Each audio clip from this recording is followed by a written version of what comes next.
been thinking about change, transformation, and how the simplest things always teach me the same lesson. That change, conceptually, is scary, but the actual process, especially if you give in or you instigate it, flow with it, not against it, is actually quite rewarding, enriching even. Cutting my hair felt surreal.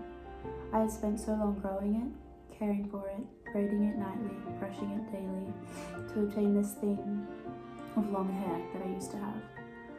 Perhaps there's a lingering assumption that my short hair still links me back to the last time that I cut my hair. Another point of transition, but this time only much darker and more turbulent. At least I can feel within my heart that this was an act to bring myself closer to what I feel and who I look like, allowing myself to be comfortable with that idea, that self, rather than the self that just has long hair. The sum of the whole is greater than its parts.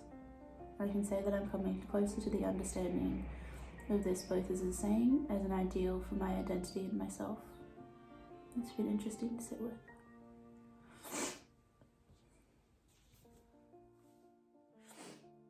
Anywho, cutting hair. Not the best association. Got it. It was definitely in a bit of a time last time I cut my hair. And I think anyone who has either shaved their head or cut a significant chunk of their hair off, or if your hair is very important to you, a significant chunk can be whatever it really means to you. If you're somebody, if you're a Leo rising or if you're a Leo at all, whose like hair plays a huge part of their personality or identity, you go through waves of accepting change when you first make a drastic choice to change your hair. And it doesn't help that those waves were crinkled in with like periodic episodes of God knows what. But that's what happened. And I don't know, my entire brain is kind of just like this time around really just like highlighted in my head. Like, how do I say it? Like, my feedback loop and my brain talking is really only able to process and like, yeah, highlight the fact that like change, scary, yes. Change when you initiate it, still scary, but doable. Change when not fighting it, even less scary. You know when change is happening. You know when change is necessary. Listen to that. Reflect on all the times your life has changed and how, even in the worst of times, great that's gone for you. And apply that now, essentially. Like, that's the only thing my brain can think about. Talk about, mull over, consider, anything. It's just change, which is making a lot of sense because, I don't know, I think I was hyping myself up for like something to happen over my birthday. And I don't know what I thought that something was, but also I think a preconception I have of change is, especially in my life, that sometimes, well, this is the thing. A lot of the time it does just like happen and then my life is just like completely different. What's it called? It's like the 360 channel in human design, or the 180, 30 to 6 or 3 to 60. I don't know. When I read that, I didn't really understand human design for a really long time, but then a friend of mine read that out to me and I was like, oh, indeed. Indeedy do. And like, I guess that can be like anyone. I don't know. Me saying that, my protectiveness of being like, why are you trying to stand out? It's like, I'm not trying to stand out. I'm trying to tell my story. It's okay, insecurities. No one's gonna hate you for telling your story. Or telling a story. Anyway, 360. That tends to how, it's how my life tends to change. And I guess a question that pops up after that is like, well then, how else do things change? And I think for me, the way that I digest that 360 thing is that, or like 180, whatever it is, it's a channel that's like down to the root. In my brain, in my experience, it comes through like many different things, in the sense that I will make a decision and very often if I'm like mulling over a decision for a long time, it's probably not going to happen, because when something happens in my life, it is like, right, I know what's happening, I know what's going on, let's do it. What was the last like big change in my life? Yeah, so quit my job, went to Sydney for the weekend, came back Tuesday, applied for uni. It was like, all right, I'm not working and doing nothing anymore. I'm going to university. I'm starting a bachelor. No, I'm doing a diploma, going to a bachelor. I'm starting my life. I'm starting my career. When I tell you that I had not considered that seriously,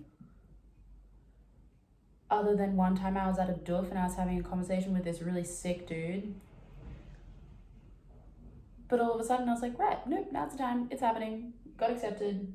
Now I'm third week in university. Hi, cutie. What are you doing?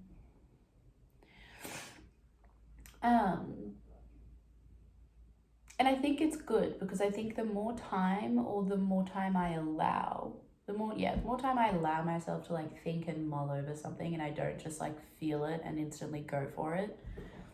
Oh, hello, you're back again. You're just gonna eat the roses and the onions, and I don't think that's appropriate for your digestive system. Well, the roses are fine, but the onions really aren't. You're so cute though, I can't tell you no. But I have to, for your own good.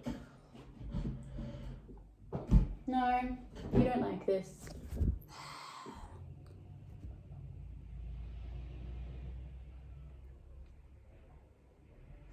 You're adorable, but this isn't gonna work. I feel like the sky was blue like 2 seconds ago. Maybe the cloud's just moving really quickly, but I just picked her up and put her down, and all of a sudden, grey sky. Anyway, what was I talking about? Completely forgot. Change.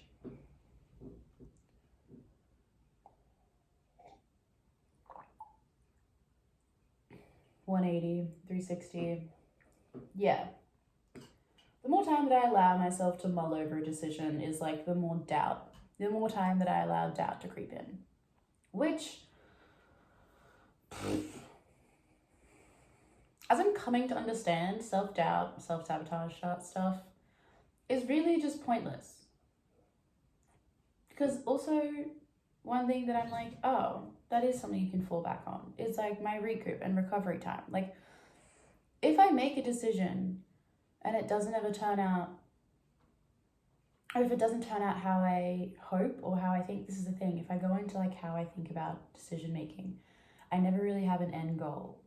I just have like a hope of like a feeling and like a result, but it never comes up as like an image or like a thing. Anyway,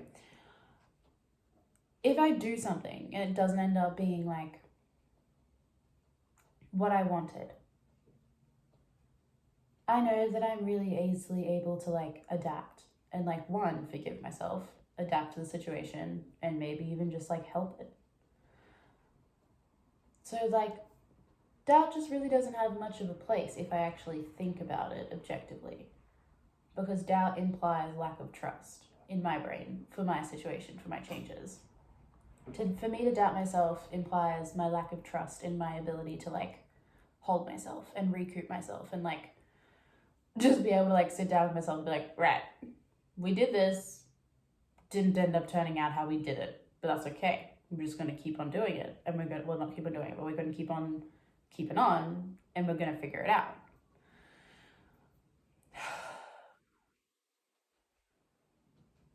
And I suppose that's like the thing about like risks and like change, is that like there's the fear of like, that's what I think maybe like people don't always fear, is that like, I don't think people fear change. It's like, I think people fear like the freak out that comes if change doesn't go well, or if change isn't good. Whereas like, literally if I take 2 seconds to think about it, of any change that's happened,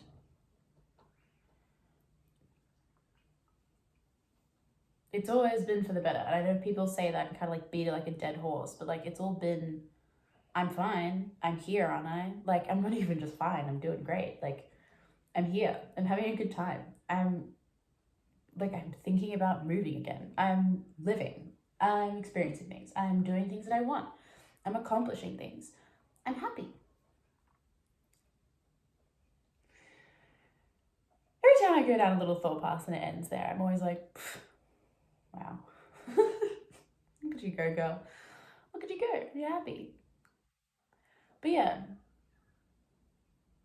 I think change has such like a complex around it. For like, and I'm not saying that like fear of change is stupid or I don't understand it or I'm belittling it or anything like that, because I'm definitely high. The reason I'm talking about this because obviously I feel it. But there's like such a huge complex around it that when you're in it and when you are in that fear and you're in that hesitation and you're in that doubt and like it's all coming from a place of protection and like, oh, okay, like, well, what if this, and just trying to like make your security number one priority. But if I can like find myself and catch myself in like a calm little moment, especially after doing something that might not have looked so drastic, but it felt drastic for me. It felt drastic because like, as soon as I started cutting the first braid, I was like, a little bit of me was like, oh God. But then I noticed a lot more of me was like, oh, this is perfect. And like, that was interesting to observe, like cutting my hair and being like, all right, you went to bed last night, this is the resolve. And I also put in my resolve before I went to bed. I was like, if I get up in the morning and I don't feel like doing it, I don't have to do it. Like I gave myself an out, which I think was good for me to do, for my psyche.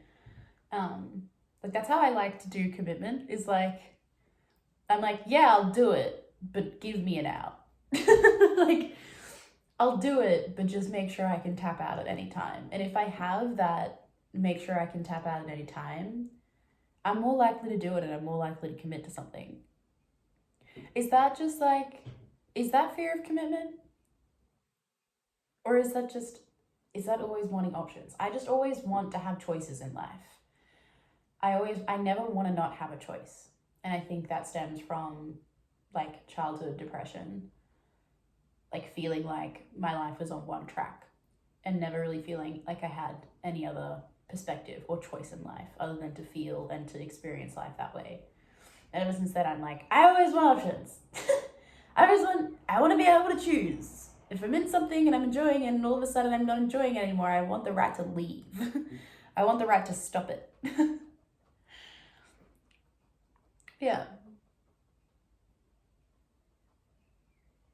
I don't know, that's an interesting thing to delve into.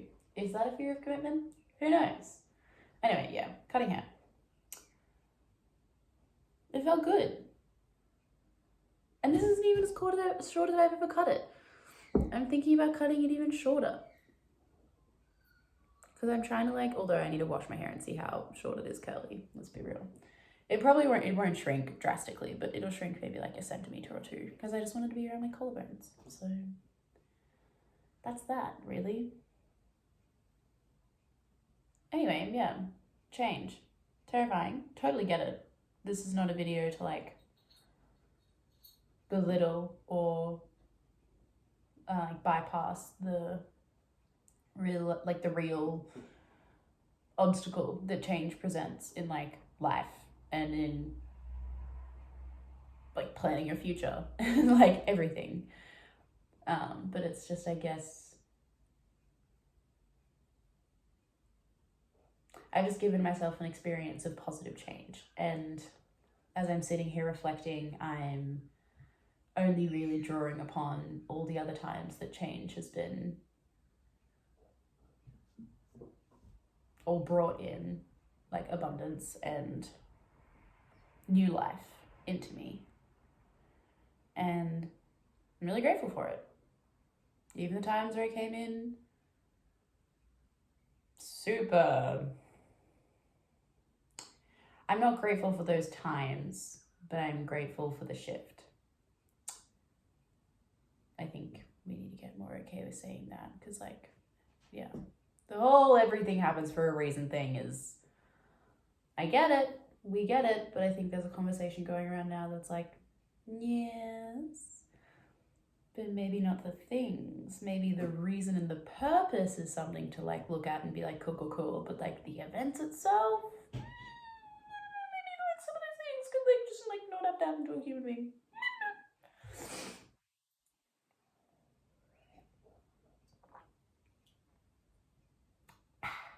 Yummy. Anyway. That's me.